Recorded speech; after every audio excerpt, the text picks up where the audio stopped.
Saat ini kita berada di Candi Ampel,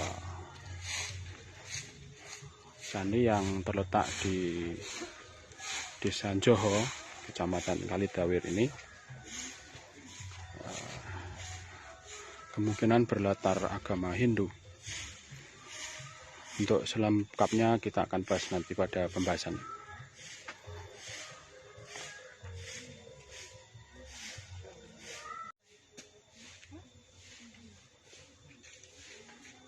Sisa-sisa sulur hiasan pada dinding candi, sulur-sulur.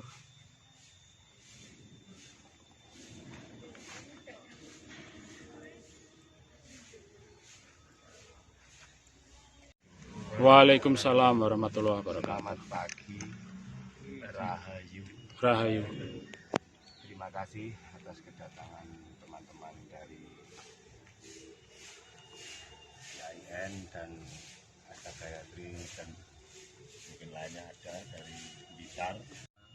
Yang jelas saat ini kondisi Candi Ampel ya ini kita sudah tahu, dan untuk sejarah latar belakangnya kenapa ini didirikan Candi Ampel nanti kita bisa bahas bersama.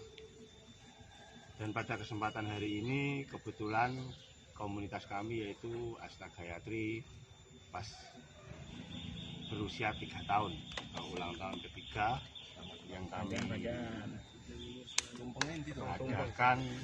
Tumpengnya nanti katanya Gusipul nanti setelah acara.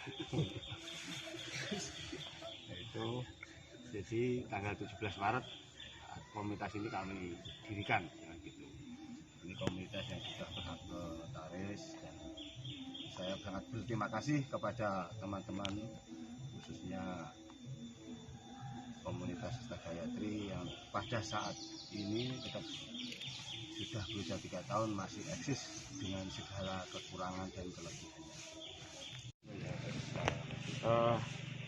Syukur kita panjatkan pada Allah Subhanahu wa Ta'ala, karena sampai hari ini, detik ini kita masih bisa berkumpul, belajar bareng-bareng. Dan pada kesempatan kali ini kita mengunjungi tempat yang bersejarah, peninggalan masa lalu, seperti judul kegiatan kita, Mahas I Purwadersta, mengunjungi tempat-tempat lintas masa.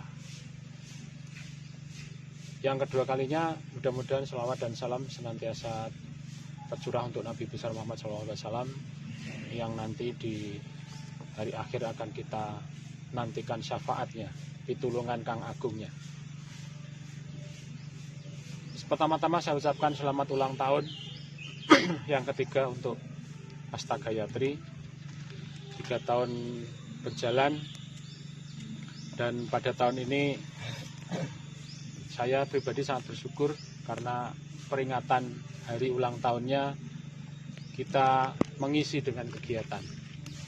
Karena pada peringatan yang pertama itu hanya kita isi dengan merayakannya di sebuah warung kopi dengan ngopi-ngopi bersama, dan tidak banyak orang, hanya beberapa orang.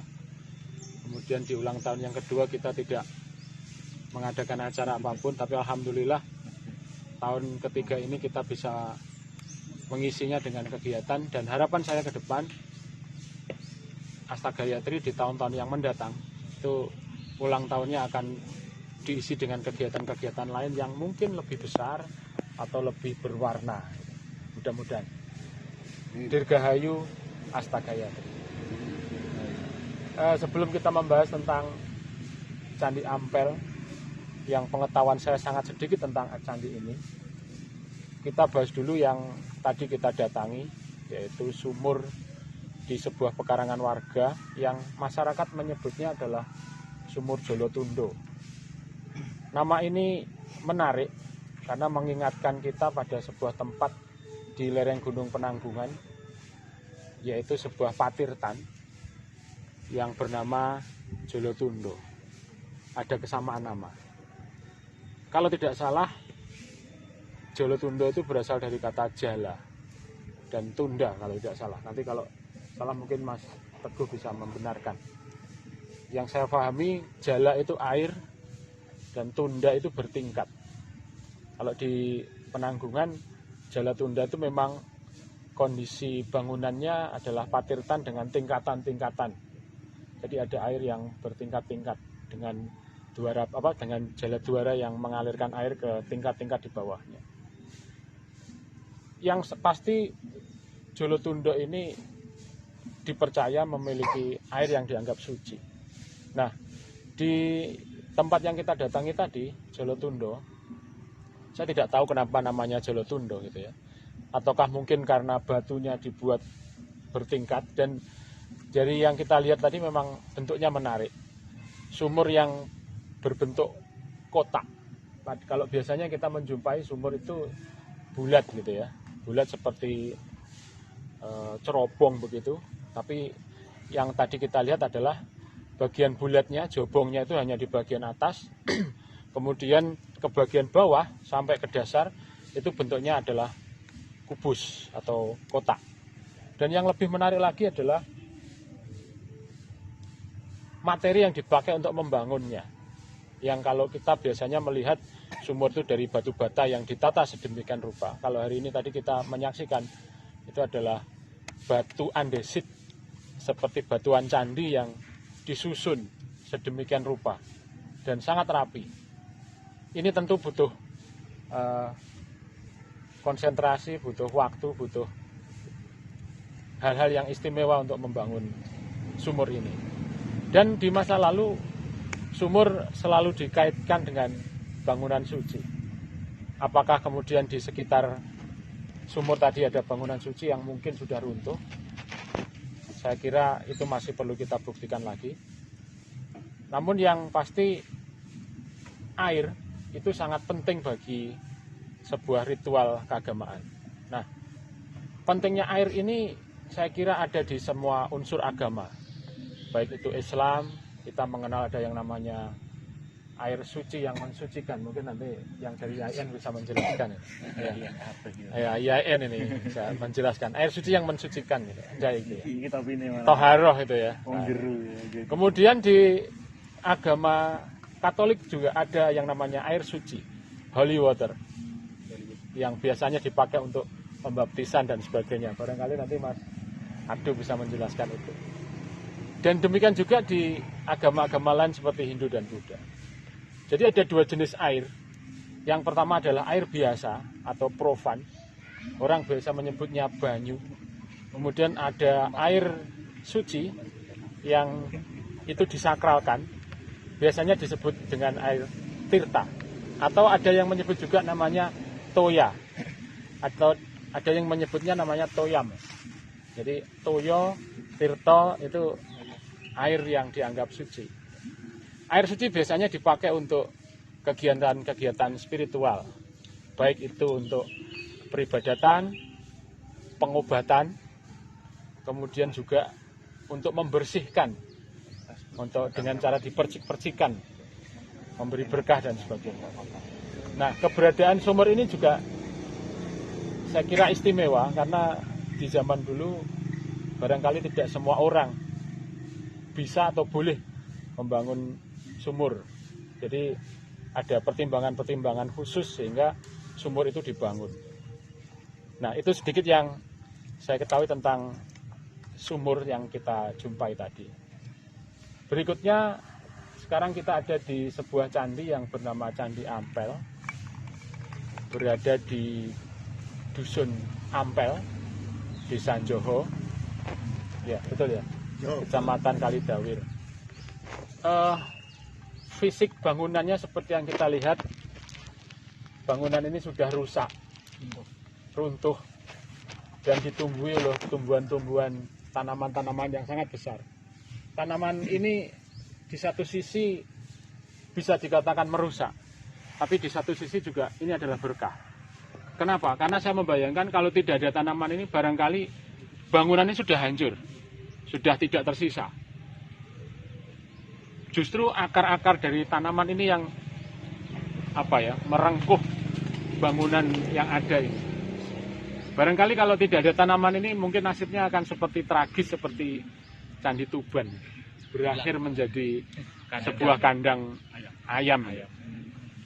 Tapi adanya tanaman ini justru akan menguatkan, ini penanda. Seperti yang kita lihat di Candi Lor. Di satu sisi dia merusak, tapi di satu sisi juga dia menguatkan. Jadi antara rusak dan menguatkan ini nampaknya ya sudut pandangnya saja ya. Baik, tadi yang saya disampaikan Mas Heru, candi ini arah hadapnya ke barat. Jadi pintunya ke barat. Mungkin di sana benar ya. Jadi pintunya seperti candi-candi di Jawa Timur kebanyakan mengarah ke barat. Titik orientasi atau titik sakralnya berarti ada di sebelah timur. Saya tidak tahu kemana orientasi sakralnya. Bisa ke gunung atau mungkin ke tempat yang dianggap suci gitu ya. Di laporan Belanda ada dua sumber yang kita gunakan. Pertama adalah laporan Belanda ROC tahun 1905 dan foto dari zaman Belanda tahunnya berapa Mas Garda yang difoto itu? 1929 ya. Nah, ini ada sedikit perbedaan. Di foto kita melihat ada sebuah, kalau saya mengatakan itu stela ya, sandaran candi, sandaran arca. Sandaran arca yang di balik arca itu ada angka tahunnya. Yang setelah dibaca oleh teman-teman Hasta Gayatri itu berangkat tahun 1329 Saka. Kalau kita masehikan jadi 1407 ya Masehi. 1407 Masehi. Berarti pada masa Raja Wikramawardhana. Nah, ini yang masih menjadi pertanyaan. Apa dan bagaimana atau siapa yang atau untuk apa candi ini didirikan? Karena menurut para raton konon katanya ada sebuah pendarmaan juga. Dan di bukunya Pak Agus Aris Munandar itu mungkin kayaknya beliau mengacu pada ROC yang mengatakan ada angka tahun 1331 Saka atau 1409 Masehi. Barangkali ada dua tempat. Saya berpendapat ini ada dua tempat. Karena laporan Belanda ROC tidak menyebutkan ini. Ini kita lihat hanya dari foto zaman Belanda, sedangkan ROC mengatakan ada angka tahun 1331. Padahal kalau di foto lama yang ada di sini itu 1329. Angka 9 dengan angka 1 itu sangat jauh berbeda. Jadi saya tidak mungkin ada salah pembacaan. Pasti ini ada dua titik atau ada dua benda yang mungkin barangkali yang satu tidak dilaporkan. Nah, mengacu pada itu nampaknya Pak Agus menggunakan data yang ada di ROC. Mungkin beliau belum melihat foto yang dari zaman Belanda, ada angka 1329. Foto itu menunjuk di arah di sini yang kemungkinan di belakang angka itu ada arca perwujudan. Barangkali ini yang kemudian dianggap sebagai inilah candi untuk sebuah pendarmaan. Gitu. Ada dua sebenarnya angkanya. Yang satu sayang di foto itu tidak terbaca karena fotonya foto lama jadi agak buram gitu ya. Dan yang menarik di satu angka yang tidak terbaca itu adalah berangka kuadrat. Jenisnya adalah jenis aksara kuadrat. Itu yang belum terbaca. Nah, siapa yang didarmakan di sini? Yang ini yang sampai hari ini mungkin masih jadi pertanyaan. Karena sumbernya yang masih sangat terbatas. Namun yang pasti tempat ini di masa lalu adalah tempat yang sangat penting, tempat yang dianggap suci, sakral, sehingga di sini didirikan sebuah bangunan suci yang sekarang kita sebut dengan Candi Ampel. Apakah nama candi ini adalah namanya adalah Candi Ampel? Itu juga kita belum mengetahui karena ya memang sumbernya sangat terbatas. Ada beberapa peninggalan yang kalau kita lihat di sini ada umpak-umpak. Ini menunjukkan pada di masa lalu nampaknya bangunan ini di bagian atas itu terbuat dari bangunan yang mudah lapuk sehingga ketika dimakan usia bangunannya kemudian runtuh. Kalau kita lihat ke belakang sana juga masih ada beberapa umpak yang sebagian masih utuh, sebagian sudah hancur gitu ya. Dan kalau bangunan ini utuh, saya membayangkan bangunan ini indah karena di sisi sebelah selatan yang kita pojok ini, kita masih bisa melihat ada bekas-bekas hiasan, yaitu sulur-suluran yang terbuat dari batu bata merah itu.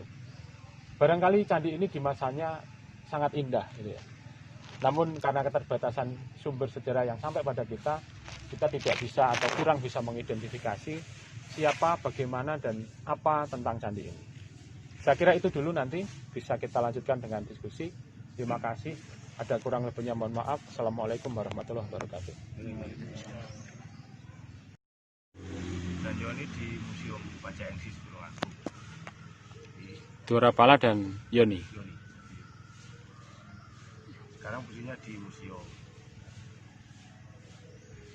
Mungkin sebelum kita lanjutkan, mau bertanya dulu atau memberi sedikit cerita, karena siapa tahu teman-teman juga masalah kayak sing angkatan sebutan Pak Agung sudah saya share di grup.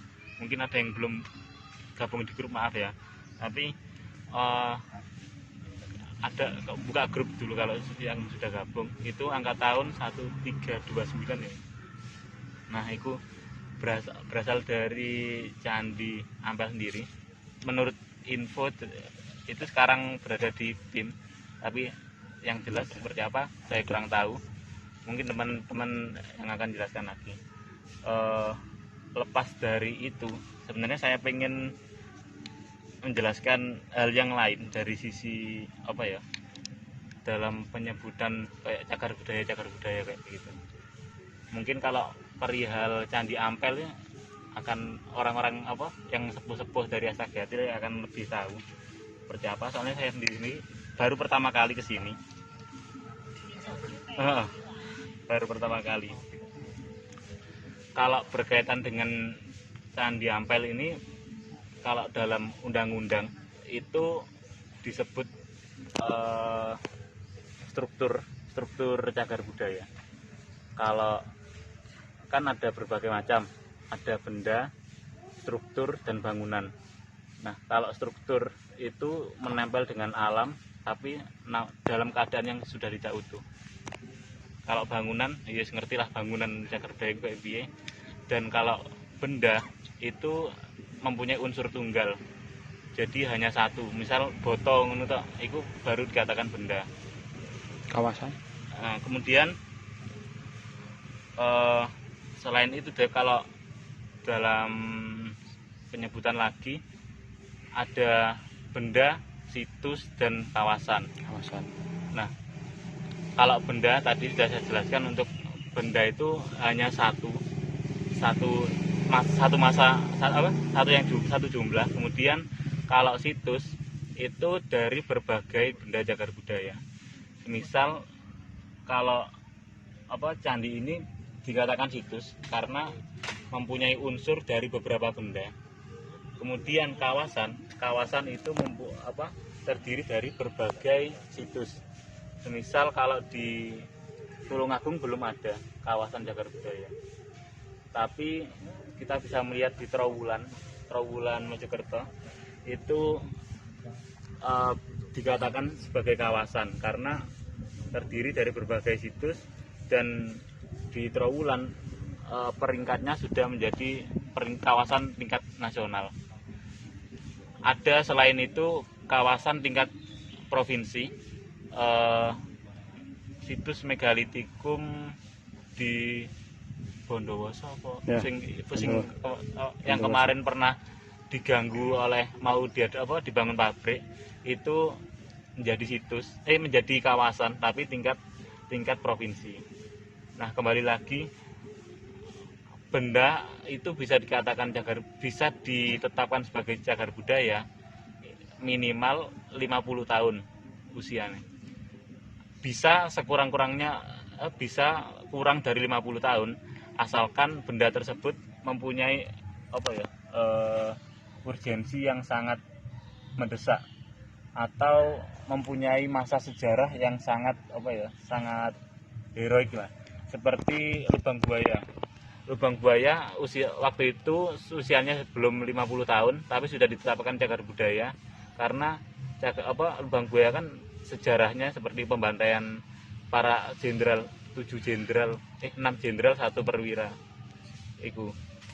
Nah, iku pokok bisa dilihat dari Undang-Undang Cagar Budaya nomor 11 tahun 2010. Itu sudah dijelaskan secara inti, tapi yang paling penting pada umumnya bisa dikatakan cagar budaya itu mempunyai minimal paling muda 50 tahun. Iku. Mungkin iku sing iso apa tak jelas. Soalnya perihal Candi Ampel sendiri saya kurang tahu. Yang saya tahu hanya dari benda peninggalan apa yang ada di gambar tersebut. Iya, asalnya bangun nang Kleng Darmo. Sampune mirip gambar tur lajeng mlampah mriki damel pertilasan niki. Niku sinten, Mbah? Sing damel niku sinten? Kleng Darmo niku. Oh, Kleng Darmo. Nggih. Dinamakan Candi Ampel, Mbak. Nggih, dinamakan Candi Ampel.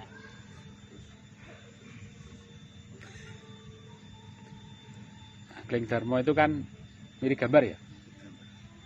Sampune mriku itu lajeng mlampah mriki damel pertilasan niki. Berarti riyen mirip gambar. Sepuh mirip gambar berarti nggih. Nggih. Oh. Berarti di sini dijadikan punden desa nggih, Pak? Nggih.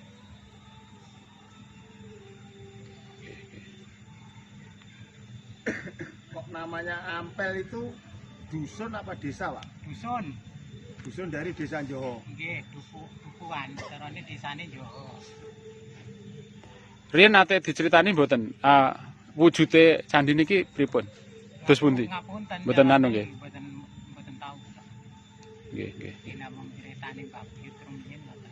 Berarti pancen kawit riyen sampun ngeten nggih. Sampun. Kondisinipun sampun Saking mbah, bapak, kula pun ngeten iki. artinya ini menguatkan data dari masa Belanda 1929 kan paling enggak itu 3 generasi kan kalau dari masa sekarang. Artinya foto zaman itu pun sudah menunjukkan bahwa ini sudah berupa reruntuhan. Nggih pun enten wit-witane ngeten iki nggih. Berarti iki wis tek banget berarti. Tandurane iki. Ya, mungkin kemungkinan kalau saya lihat ini usianya ya sudah ratusan tahun seperti waktu Candi Lor. Candi Lor itu foto Belanda tahun 1890 kalau nggak salah. Sudah ada. Sudah posisinya sudah seperti itu. Pohon kepuh yang mentelung karena kena angin. Kemungkinan ini juga gitu. Ya. Sudah ratusan tahun. Kalau melihat pohonnya sangat besar, akarnya sampai ke dalam-dalam itu. Dan bisa mungkin kenapa di sini namakan Desa Joho mungkin ngambil dari nama pohon di punden Ampel ini. Carane pohon Jawa niku. Niki wonten pinten macem tanemane Mbah niki. Ya niku serut, tilas. Serut niki nggih, niki serut. Telasan, kule, kendal. Terus baros niku. Ini ada serut, Bentis nggih niku. Bentis. pule, leran, Joho. Wit Joho sing ndi? Sing ageng niku. Oh, ya. Ini aren. Lah iki apa iki? Mangklung niku. Nggih niki. Kendal. Kendal nggih. Wit kendal. Kalau pengen tahu pohon ini pohon kendal. Biasanya Inilah pemenang hadiah hiburan pertama. Tepuk tangan untuk Mas Bayu. Ya. Barangkali bisa ditunjukkan hadiahnya berwujud apa? Iya, gantungan kunci. selanjutnya namanya siapa? Nama Mas. Nama saya Eko. Wes. Ada brandnya loh. Acara Mas aja. Mas selain Surya Majapahit, teman-teman belum tahu.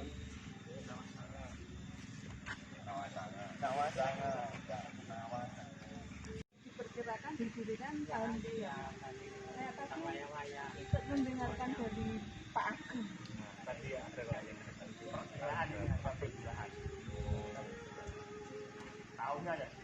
Angkat tahunnya tadi. Yang